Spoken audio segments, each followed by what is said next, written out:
take my people with me. Together we are going to a brand new home, far across the river. Can you hear freedom calling, calling me to answer? Gonna keep on keeping on. I can feel it in my bones.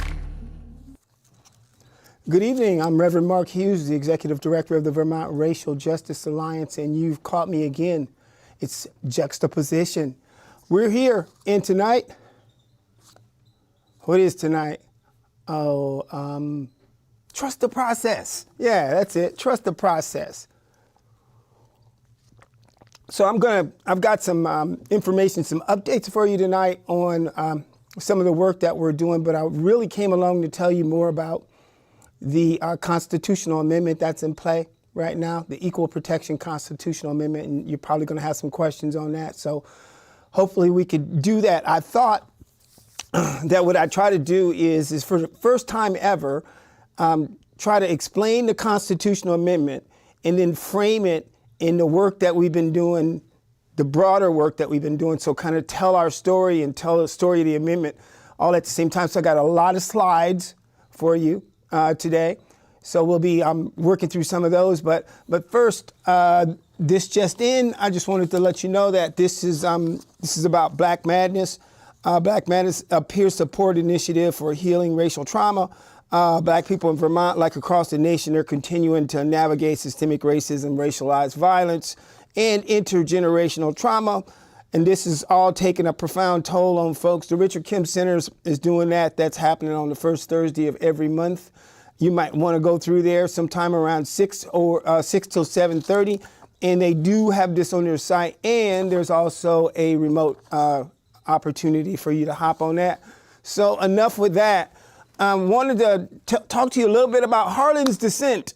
I don't know whether you've heard about Harlan's descent. Harlan's descent. Take a look at this slide. So Harlan's descent is probably back, and we're going to talk about Judge Harlan a little bit more later. In the eye of the law, he said, there is in this country no superior dominant ruling class of citizens. There is no caste here. Our Constitution is colorblind and neither knows nor tolerates classes among citizens in respect of civil rights.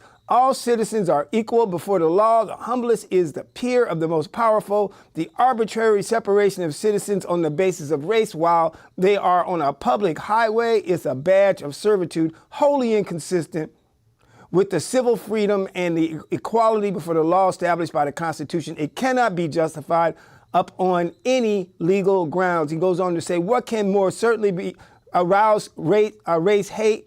What more certainly create and perpetuate a feeling of distrust among these races than state enactments, which in fact proceed on the grounds that colored citizens are so inferior and degraded that they cannot be allowed to sit in public coaches occupied by white citizens. That, as all will admit, is the real meaning of such legislation. Just wanted to share that with you first, because believe it or not, that was the dissenting opinion on the Supreme Court back in somewhere around, I want to say 1896. I think that's in our notes and coming up. We're going to cruise through that.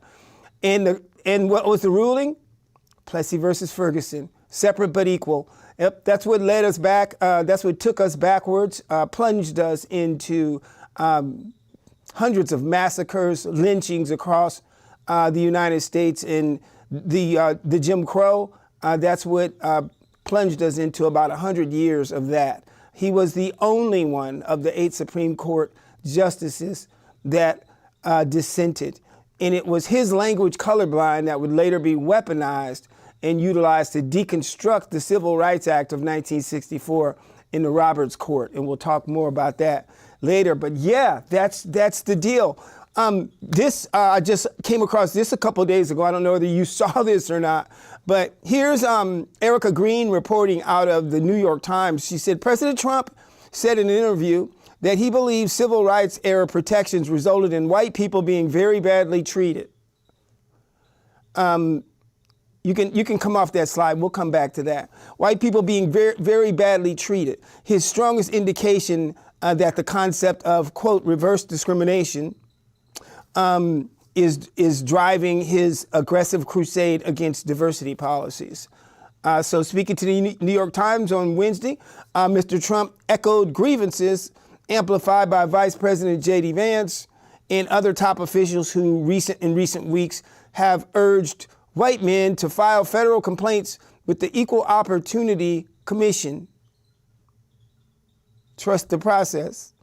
When asked whether protections that began in the 1960s, spurred by the passage of the Civil Rights Act, had resulted in discrimination against white men, Trump said he believed a lot of people were quote, very badly treated.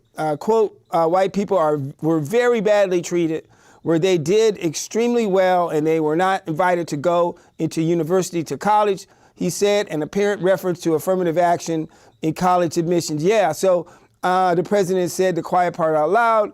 Again, this week, you can go ahead and take a look at that. That's Erica Green, dated 11 January 2016 in the New York Times. So there's a couple good articles you might want to go across. Let's take a look at that slide you were after a minute ago. This right here, I just wanted to give you a little background leading up to our conversation, because these are some of the comments that came out of some of our work, the Racial Justice Alliance work, in 2017. And there was this legislation called Act 54, and through the Act 54, many know that the Racial Disparities in the Criminal and Juvenile Justice System Advisory Panel was created. And with that, there was also created the Attorney General's and the Human Rights Commission's task force on, get this, racial disparities in all systems of state government. And these were some of the comments that came out of the reporting. We live in a white supremacist culture. Again, this is the Attorney General's and the Human Rights Commission's report. The need for white people to understand implicit unconscious bias, white privilege, white fragility, and how these contribute to maintenance of all of the white systems we currently have. In 2010, white people had 8 times the wealth of black folks, and it goes on. So these are just some of the comments that I just wanted to make you aware of, and also give you an idea of the charge and the theme. The charge was to develop a strategy. Again, this was the charge of the racial disparities in all systems of state government. Wait, trust the process. Stay with me here. I'm taking you somewhere. This was a charge that was given to this Attorney General's and Human Rights Commission's task force. They were charged to develop a strategy to address racial disparities within state systems of education, labor and employment, access to housing and healthcare and economic development. Now, there was a theme that ran through that. It was to reduce racial disparities by changing the underlying culture surrounding race. And some of the thoughts and ideas that came out of that process were, watch this, teach children from an integrated curriculum, you think, that fairly represents both the contributions of people of color as well as indigenous people, women, folks with disabilities, and so on and so forth. Number 2, educate state employees about implicit bias, white privilege, privilege, and so forth. Yeah, this was in 2017 in the state of Vermont. Our Attorney General and our Human Rights Commission executive director these were the recommendations that came from them. And then finally increase the representation of people of color in the state and local labor forces and so forth. So just wanted to set you up with that before we went to a definition of systemic racism, because what we would do is we would go on the following year, and we're going to tell you some more about what that looks like, but we would go on the following year. You can cut to this slide. This was the creation of the Office of Racial Equity. Now, we're not going to have enough time to get through a lot of this stuff, but the buzzwords here are eradicate systemic racism. This is the state statute. This happens to be Title 3 of 5003 in that section. And then there are duties. You've got organizational reviews, collecting data, model policy, trainings, and so forth. So this is our current executive director, Susanna Davis, the position that we created. Again, this was 2018. Here are just a couple quotes I want to share with you. Setting the stage, trust the process. And you can just read that first one yourself. And this was a comment about slavery being over with, but systemic racism remaining. So this was in some of the language in the Attorney General's and the Human Rights Commission's report. And then the second paragraph, I should say the last paragraph, is more talking about, again, some of the duties and the responsibilities of the executive director of the Office of Racial Equity. I wanted to share this with you because at the same time, probably the following year, you know what happened the following year is that we actually decided to abolish slavery. That's right. Our Constitution, we found as we were looking for loopholes in the Constitution to address systemic racism. Actually, what we were doing is we were looking for areas in the Constitution that undergirded civil rights in the state of Vermont, and that would give us leverage to do the work that we're doing, and or areas of the Constitution where we needed to do the work and we needed to, if necessary. We actually started with the statutes in Title IX and Title 21, Title 13. And then what we did is we reverted to the Constitution, and we found in the first article that slavery was in the Constitution. It was permitted with 3 exception clauses. Unlike any other state in the United States, there are no other states in the United States that have ever had 3 exception clauses like the state of Vermont did. And then we went on to find out also that the state of Vermont also was the first state to ever have exception clauses, and no, not the first state to abolish slavery, though the first state to include language in their Constitution that sought to partially abolish slavery, but certainly the first state in the United States, the first territory to have a Constitution that had an exception clause permitting any form of slavery as well. So after we finished that, I made a statement in legislature, and this is that statement: serious issues in terms of racial justice and diversity, not unlike the rest of the nation. This issue exists as a result of racist national past. And so I went on to say, now more is required of us. Now is the time to do the hard work to deconstruct the foundation of institutionalized racism. That's our Constitution. So we would go on in 2019 with a constitutional amendment. And in 2022, it did go on to the state ballot. It went through the legislature twice. That's the process. You see where I'm going with this?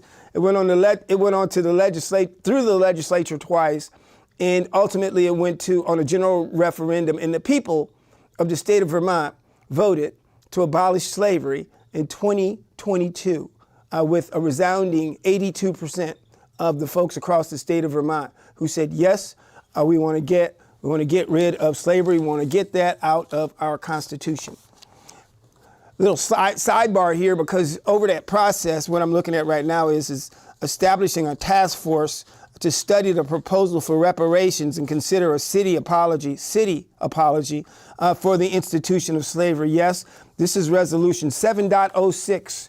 It was in 2020. The city of Burlington has a reparations task force that went dormant. We established this in 2020. So we'll be getting back with you at the city to find out what's going on with that. We'll return to that. There's another thing that happened here. This is racial justice through economic and criminal justice. I like this one. I wrote it on my honeymoon in 2020. Thank you, Zariah Hightower, for taking this through the city council. And this is the resolution, probably a pretty historic resolution that established training requirements, reduced the law enforcement by 30%, and it also took SROs out of the schools, amongst other things. And this is some of the work that was done. And oh, by the way, in the meantime, what was going on was racism is a public health emergency. We did that in Burlington, and there are a few outstanding commitments that the city of Burlington still has, like creating a health equity manager for the city. You committed to that. Also partnering with the Racial Justice Alliance to deploy that $1 million fund. What happened to that? Created to advance some of the goals, and also creating a new all-employee training initiative. So a lot of those have fallen along the wayside, but you're not being targeted because there's 32 other organizations in this document that also made commitments. We'll come back to that. as well. So lots of stuff. Trust the process. Where did it come from? Why are we still here? Why is it that we're moving from the 13th to the 14th Amendment? Well, it all goes back to the 13th and 14th and 15th Amendments. It all goes back to the Civil War. It all goes back to the Civil War. We know that the baseline for civil rights is the 250 years of slavery that existed before 1861. Before 1861, there was 250 years of slavery. Well, the original or the OG of civil rights was the formerly enslaved, and we know that we needed to figure out what to do about 4 million slaves in 1864, 1865, and through the 13th Amendment, which abolished slavery except for the punishment of a duly convicted crime. And also on the 14th Amendment, what it would do is it would provide equal protection under the law, due process, birthright, citizenship, and more. But this was all for the formerly enslaved. And then the 15th Amendment was to provide the vote, or the voice, the vote. And that was how we course corrected this nation after 250 years of slavery. It's what we did. So the 14th Amendment, what we know is that the 15th Amendment, the 13th Amendment, all of that worked pretty well for about 12 to 15 years. And then, you heard Harlan's dissent, Plessy versus Ferguson. There was a pretty good, I guess, what happened is they just grew tired of trying. And so what happened was the civil rights efforts that were underway took a plunge. There was a huge backlash. Does this sound familiar? And civil rights laws that were on the books, they just stopped enforcing them. And all of the states started changing their constitutions. And what happened was we plunged backwards. So that's kind of where we all pick up in our schools, because what we pick up in our schools is the nation was really bad, and then one day somebody had a dream and it all got better. Well, no, not that. What we know is that there were hundreds, literally hundreds of black and white, Protestant and Jewish, and there was a fusion movement that happened across, but largely on the backs of black folks, that we finally arrived at civil rights. We know Brown versus the Board of Education. We know that those laws, those civil rights laws that were on the books, were actually leveraged. Thank you, Thurgood Marshall. So the Reconstruction and Equal Protection laws that I'll show you here is just part of what it is we need to know and understand as we take a look at why on earth are we looking at instituting an equal protection constitutional amendment here in the state of Vermont. Why are we doing that? Well, we've done it before nationally. And what we know about equal protection is that it is the foundation of the civil rights laws. And we also know that every single state in the United States has the ability to create their own civil rights laws as well. In fact, about 21 states in the United States currently have equal protection clauses in their own constitutions. We are not one of them. So currently right now we're relying on other articles or within our Constitution, 1 and 7, to accomplish, to essentially serve in lieu of an equal protection clause. But that's not what we want to continue to do. We want to strengthen our equal protection and our civil rights capabilities here in the law. So the clause is a part of the first section of the 14th Amendment, and we'll talk about that no more, the 14th Amendment. But it is important to state that, throughout all history, we've tried equal rights acts, civil rights acts across the arc of history. So many people just know the Civil Rights Act of 1964. I haven't listed the housing, the Voting Rights Act of 65 here, being intentional about it, because it really wasn't, it is, but it's not a civil rights. It is civil rights, but we'll talk about that later. But what we know is the Housing Rights Act of 1968 was also very important, but many civil rights acts have come and gone in the history of the United States. And the reason why this is so important to understand is now you can understand why it is, how it could be that we as the United States, where we could have upended, that it could be possible that all of our civil rights laws on a federal level have been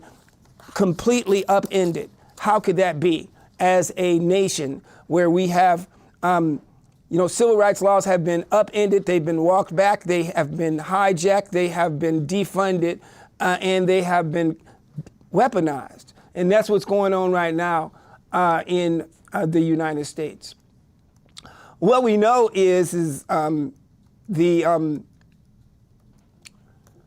this didn't come out of the blue. Take a look at this. You probably don't remember this, but probably about 4 years ago, there was a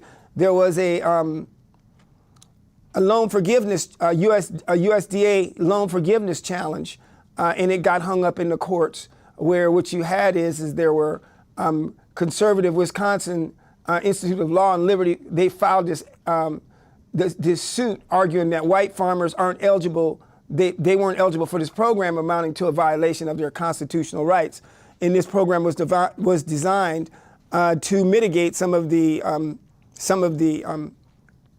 disparities that existed in farming that were created by federal law over the arc of history. And they were trying to use some of these policies to course correct as we have. There's also the affirmative action rollback, as you recall. You take a look at that. The affirmative action rollback happened in 2023. Again, this was the backlash didn't happen overnight. It began to gain momentum shortly after we made a tremendous amount of progress. We made a lot of progress, George Floyd, COVID time frame. We saw a lot of advances, very, very similar to the advances that we made post-Civil War, 1866, 67, 68, 69, 70, all the way up until 77, where backlash occurred then. And now what we can say right now is that civil rights are equivalent or on par as that is the federal protections as they were somewhere around the late 1800s. And that's the condition that we are in right now as a nation. Federal enforcement of civil rights are not as you knew them 1 year ago. So the disaster relief farm aid was another one. Of course, there's the ARPA equal protection challenges, and all of this stuff happened back a few years ago. The Supreme Court was already beginning to swing in this direction. Look at this one here. This is the Agency of Minority-Owned Businesses. I didn't misstate that. It's the Agency of Minority-Owned Businesses. So they were also hung up in court and sued, and they were told that, hey, you can't do that. You gotta service folks who are not minorities as well. So saying all of that to say this is yes, there were DEI implications all of the time. DEI was never a perfect science.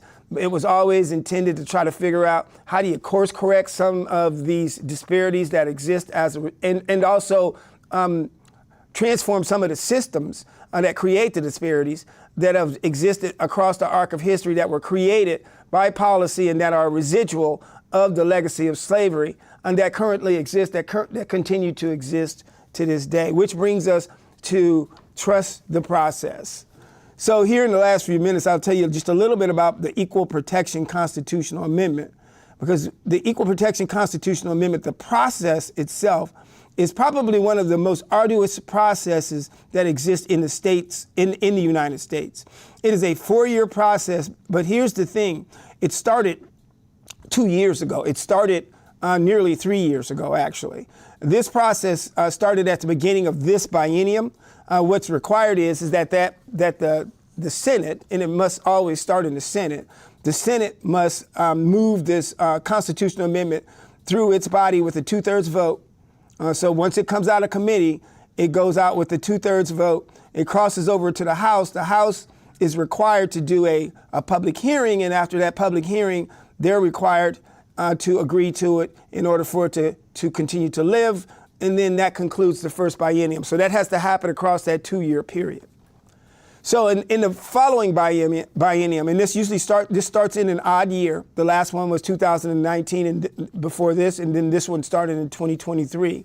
So now what we are is we're in the second year of the biennium, or this is the second biennium in the second year of the biennium. You can kind of, for football players, you can just liken it to the fourth quarter of a ball game. So where we are right now is that this constitutional amendment must make it through out of the Senate back over to the House. The House is not required to do a public hearing this time, but they could, and then it needs to be approved by the House in order for it to be completed complete the legislative process rather, and then have a nice little bow put on it. It'll be sent over to the state secretary's office where language will be developed for the ballot. And then at such time what will occur is it will indeed be announced for the ballot, and then there'll be a general referendum in November. So when you go to the ballot, you'll see it on your ballot, and you will vote accordingly. If you're not interested in equal protection, you'll vote no, and so forth. So that's the long and short of the equal protection. That's the process. Just to let you know, we are actually doing what we refer to as a walkthrough. A walkthrough, that's when you take something, the chair of the committee, which is Senate Judiciary, that's Nader Hashim. They will pick that constitutional amendment up. They will have legislative counsel, which is their team of lawyers. One of those or two of those folks will come in their committee and actually take them through the constitutional amendment and explain answer any questions and so forth. And that will open up the door for testimony. So I would imagine that we would see folks like the ACLU back, maybe the Office of Racial Equity, the Human Rights Commission, amongst others, will come back and testify. We will certainly offer testimony again this session. So that's the long and short of the constitutional amendment. I do want to bring your attention to the Raise Up Justice movement as we're headed towards close. Let you know that this is it's a pretty cool movement. You know, we're multi-generational, we're multiracial and intergenerational and interfaith, multi-abled, politically independent, civil and human rights, nonviolence movement. This is focusing on the beloved community. What are we doing? We've got a few things that are happening. Some of it has to do with just, resilience. How are we building resilience in our communities? How are we teaching the legacy of slavery in our communities? Really important right now, really important stuff, because as you can see, this thing is coming apart at the seams and we got to do something. And now is not the time to be silent. Now is not the time to be quiet. Now is the time to speak up, speak out. Now is not the time to be neutral. I heard it once said is when there's an elephant standing on a mouse's tail and somebody standing there and saying that they're neutral, that mouse is not going to be very happy with them. So it is a good time right now. It's a good time to get in good trouble. What we'll be doing is we'll be meeting tomorrow at the Richard Kim Center. We'll be talking about our demands on, getting our administration, our local officials to respond to the deafening silence. You should be surprised. You should be appalled how right now, I've told you repeatedly, and you kind of have to go and find it yourself.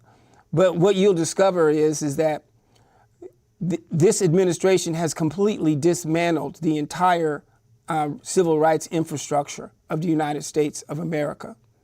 And that's bad news. That's really bad news. What's worse news is the deafening silence that's happening around it, because you hear it in no political discourse. You hear it legislatively at the national level. None of the legislative delegation is talking about it. There are no priorities at the United States level, at the federal level, to pursue it. And we are the backstop here in the state of Vermont. We are our own cavalry. And so to the extent that we're able to begin to move these policies, here is a civil rights, Vermont Civil Rights, Sovereignty, and Equal Protection Act, which we've just submitted in the legislature as well. There's a police oversight policy as well. So we've got to get some of this work done. Show up tomorrow. That's Raise Up Justice, Raise Up Justice, Raise Up Justice tomorrow, 6 p.m., the Richard Kim Center. Thank you. Good night to all of you. This has been Juxtaposition. These are issues affecting black folks affecting change. I'm Reverend Mark Hughes, the Executive Director of the Vermont Racial Justice Alliance. Thank you for coming out. Have a great evening. Good night.